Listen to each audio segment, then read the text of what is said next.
Welcome to NFL Road when it first starts and ends. I'm your host Jacob, and today was not today, but this past week, a very uneventful week, except for a few key things.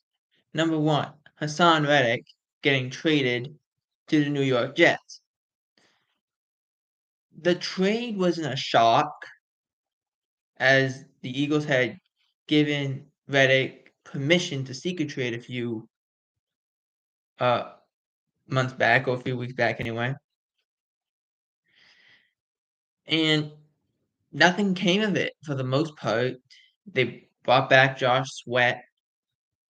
Uh, they actually brought in former New York Jet Bryce Huff. So that's why I'm kind of considering this as a one-for-one trade swap. Reddick was looking for a new contract, and the Eagles were going to be unable to pay him. And the decision was made, let's get rid of him. Let's trade him. Well, I'm assuming his market was very quiet. I heard nothing. There was like some buzz about, oh, two teams are interested, but exactly what were the two teams? Like that's, I think, is that placed by the agent of Reddick that people were interested, or was it not? As we will get into in a little bit. In this case, I do think there was people interested in Haasan Reddick. I think the contract, because he wants a new deal, was going to be the issue. And was the issue in Philadelphia was they weren't going to pay him. We got to move him. So they trade him to the Jets. And when I saw what they got in return for him, I was a little shocked. That was the shocking part. It was a 2026 third round pick that could become a second round pick, dependent on sacks and playing time. He needs to have 10 and a half, I believe it's 10 and a half sacks this year and 66% playing time. If it doesn't get either of those things, it's a third round pick. It's not a risky move. It's just I was surprised that they did it 2 years into the future, excluding the 2024 draft. That was a shocker to me. Now, is he the only player that's going to get traded for that? No, like there's going to be trades. Um, there are some trades that could happen probably closer to the draft, as that's typically how it always works. But Haasan Reddick, a big name getting out of Philadelphia. So, what would you grade the Haasan Reddick trade? An A, B, C, D, or F? This is I would say this is the biggest trade. For me, this is a B trade. This is a good trade. You had to pay him now. That's the only thing that's holding it from an A, is you got to pay him. That's it. The fact that you have to pay him is the issue. That's it. Now, moving on into Ezekiel Elliott.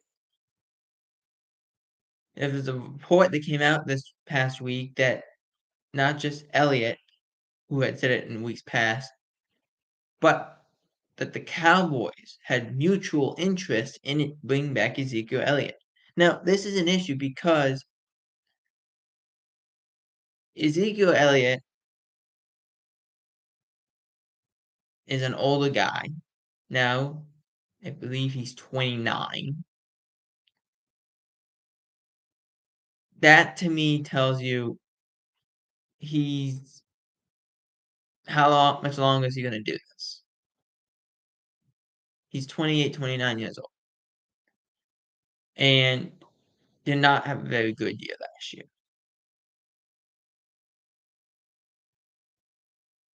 Now, the issue with this, and we can't get into a whole conversation about the Cowboys at a later time. The Cowboys, I don't think they know what they're doing right now. There are 3 running backs that they could go and talk to that they haven't talked to yet or aren't talking to. But 2 of those guys are older guys who are at the end of their careers or aren't gonna make big time money and be rotational. That's what it is. And the last guy is the guy coming off an injury and when he's on the field, he's a great athlete and great player. When he's off the field because he gets hurt all the time, it's like it doesn't help you at all. So I look at this and I say, okay, and well, technically there should be 4 backs because of and the 4 backs or or are that you are talking to Elliott, Cook, Dobbins, and Rashad Penny. You should be talking to those guys, or at least talking to them in some respect. You haven't done anything. Yes, you're saying Zeke because he played for you, but why not interview or why not talk to a Dalvin Cook? Both of those, if you're really talking about it, Ezekiel Elliott had a better season than Dalvin Cook did. So Dalvin Cook shouldn't even be in the conversation. But because of you not taking someone early in this process, these are the 4 guys that are left that are desirable options or you're okay with having. The advantage that Penny and Dobbins have is they're not at the end of their careers. The disadvantage is that Rashad Penny is at a position of his career where he couldn't get on the field last year. He was in Philadelphia and couldn't get on the field. In the case of Dobbins, he's gotten hurt all the time. Achilles, ACLs.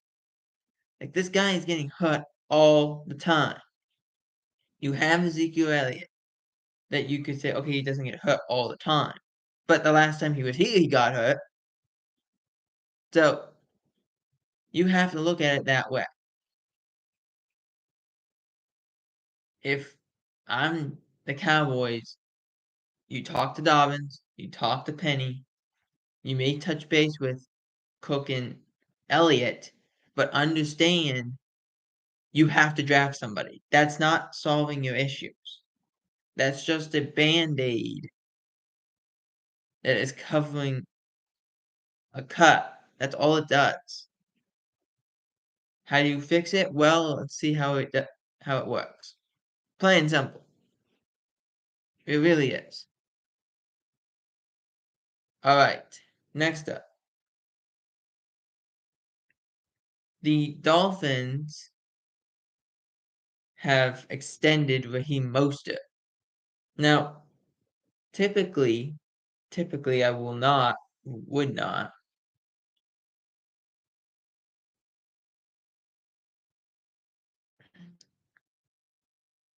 talk about this because to me,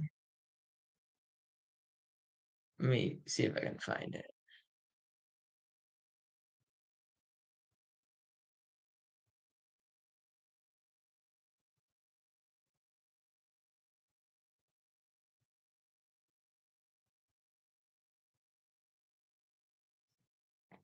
Yes, so the new contract signs Mostert through 2025 as Mostert broke the total touchdown record for the Dolphins with 21 and 18 rushing touchdowns. Also, his first career 1,000-yard season. The 30-year-old.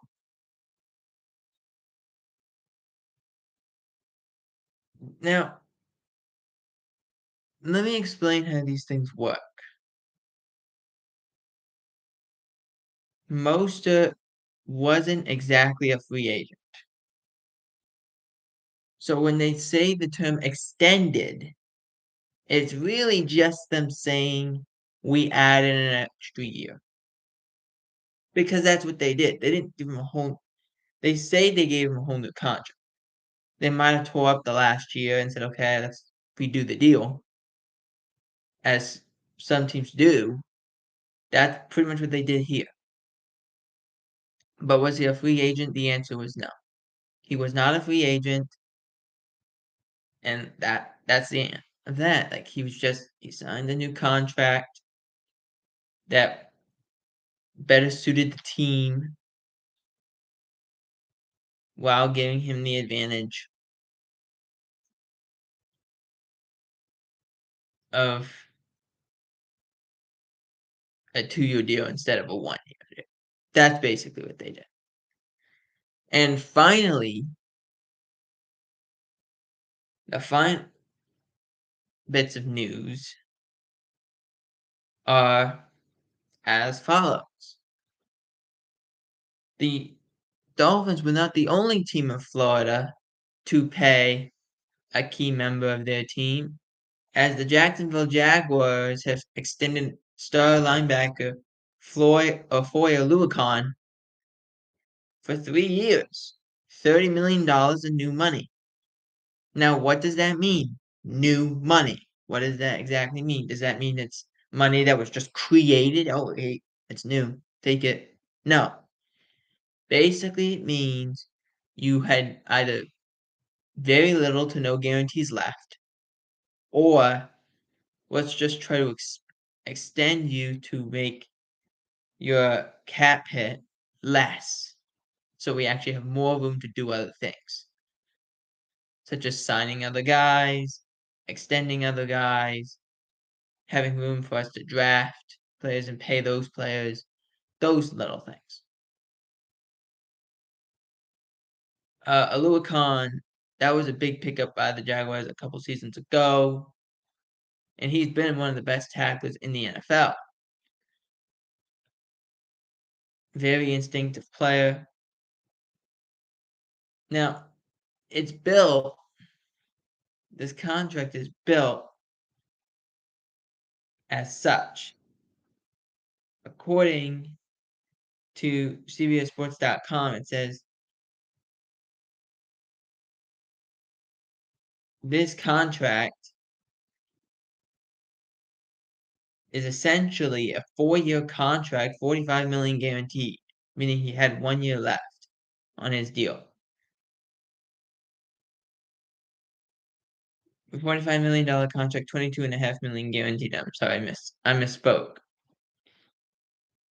That moves into the top 10 of highest paid linebackers, such as Roquan Smith, Fred Warner, Tremaine Edmonds, Matt Milano, and Patrick Queen. It goes on and saying Oluokun signed a 3-year deal in 2022. But the point of it is, this is what I'm talking about with Mostert. They have 1 year left, and you can either add years and just do a whole new contract and classify it as new money, more guarantee, or rip up the contract and say, okay, let's do a whole 2-year deal. And we'll just count it as extension, but we really just ripped up the whole contract and did a whole new one. It's not a shocker that happens. For that, as I read here, he's led the NFL in 21 and 22 with leading the league in tackles and in solo tackles in 2022 and 2023. He turns 29 later this summer.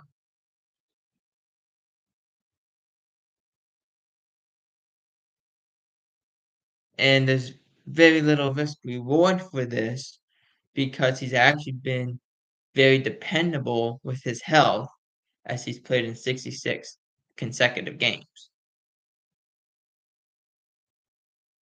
And finally, when it was announced that the ban hip they that the NFL banned the hip drop tackle, um, it was unanimous. The owners were saying, "Get this out of here. We don't want this." They banned it. And all of a sudden, once banned, the NFLPA said before that they didn't want it banned. The NFLPA is very upset at the NFL for banning it, saying it's now going to be very much impossible to tackle anybody. And it is. It is a struggle to tackle in the NFL nowadays. It really much is. But I understand what the NFL was trying to accomplish. Did they succeed? Well, time will tell. For NFL World, I'm Jacob Hebert. Out.